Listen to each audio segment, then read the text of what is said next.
Thomas the Tank Engine and Friends, Tales from the Rails, Episode 31, Stanley Pulls It Off.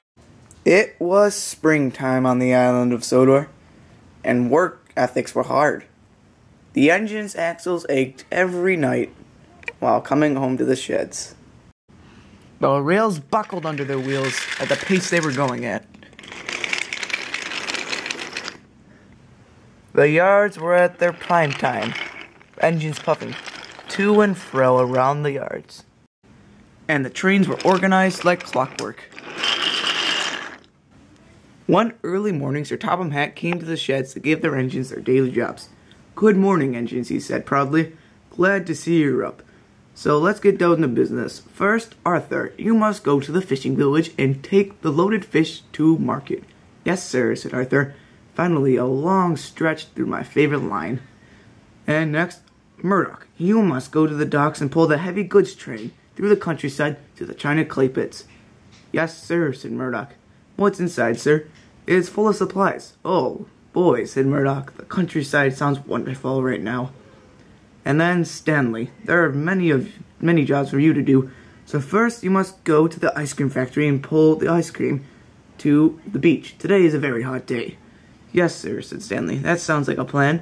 "Then you must go to the smelters and pull the smelted iron to the ironworks, where it will be needed."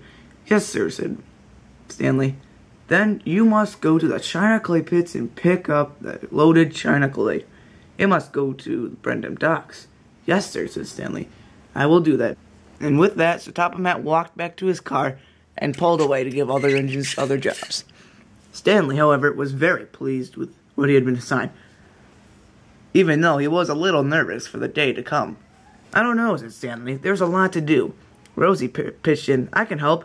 "No, Rosie, I thought you had to go help Thomas with the mail later tonight." "Yes, I do," said Rosie. "Sorry. I better get some sleep," said Rosie, and she puffed back.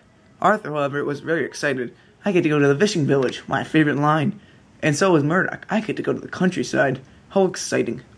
Stanley was soon on the turntable and went off to the ice cream factory.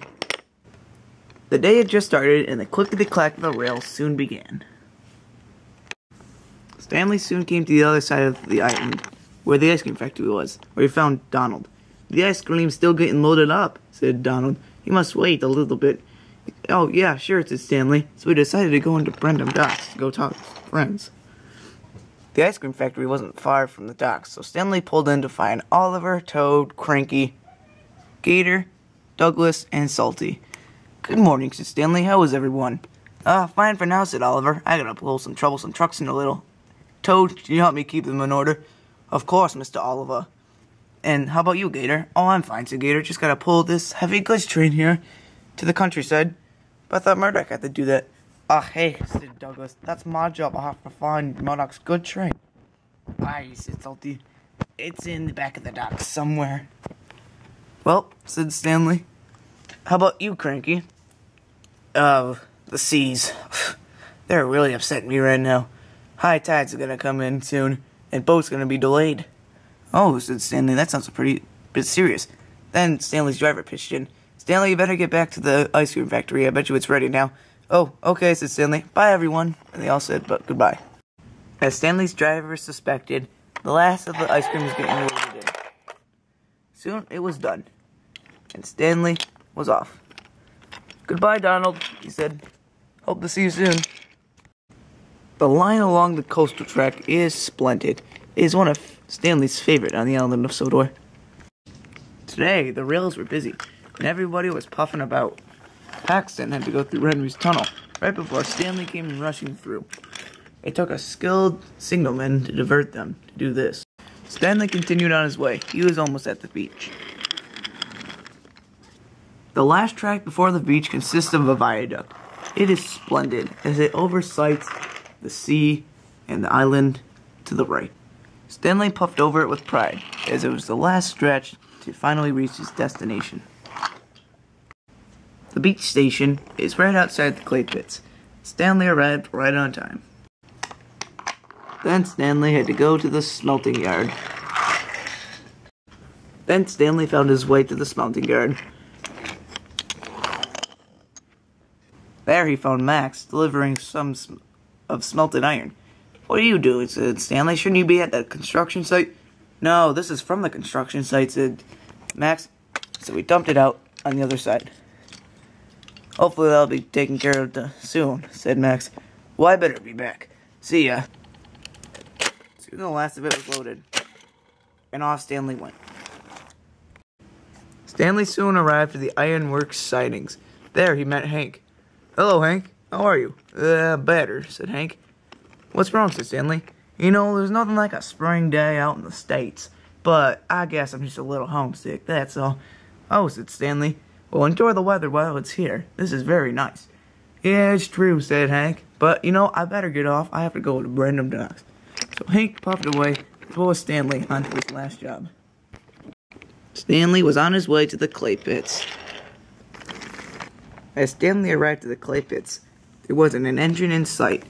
Until cheekily, Bill and Ben ran across the crossing as fast as they could. Stanley didn't even realize who they were. So he came up to the points to find Marion rushing out of the tunnel. It almost startled him. Oh, hello there, said Stanley. Whew, you gave me a little fright. Fright, said Marion. Ha, you know, I gave Percy a fright too. And Thomas, and, you know, frights remind me of the time I found a dinosaur fossil. It almost caught me by surprise. Oh, said Stanley, that's very, very intriguing. But, you know, I had to collect the clay. Yes, but, you know, dinosaur fossils are very rare, you know. Stanley was getting a little irritated, so he slowly puffed away, without Marion even noticing. And that, too, is how I found the lost arcing ship. And, oh, where'd you go? By the way, the clay's over in the empty sidings. Stanley found Timothy up at the top of the clay pits. Good morning, Timothy. Oh, good morning, Stanley. Good to see you here finally. Finally, said Stanley. I was just here last week. Oh, yes, said Timothy. My bad. Bill and Ben are always getting on my nerves. It's always nice to see another engine show up around here, you know? Oh, yes, I know, said Stanley. Those two are troublesome. You know, where are they now? Probably hiding in the tunnels, said Timothy, hysterically. You're probably right, said Stanley. Ha, I better be off. These are due at Brandon Docks. Goodbye, Timothy. Come back soon, said Timothy. I need you here.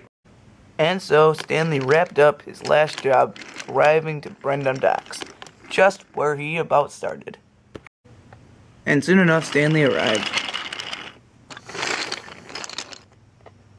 And soon, Stanley shunted them into the siding, finally finishing the long, tiring day. So, said Salty, how'd the day go, matey? Ah, fine, said Stanley. Yes, just fine. Got all my jobs done right down time. Ah, hey, said Donald. That's a good engine. I'm sure Topham Hatt will be proud. That's what he said, said Stanley. I should go find out right now. And with that, Stanley puffed home. Sir Topham Hatt was waiting for him when Stanley got to the water tower. He took a long drink from the long day. Excellent job, Stanley, said Sir Topham Hatt. I am really proud. I know you had to run all across the island, and now it's about night time, and I think you did an excellent job. Once again, well done, Stanley, and you are a very useful engine. Oh, thank you, sir, said Stanley. With that, he turned on the turntable and was heading for a good night's sleep.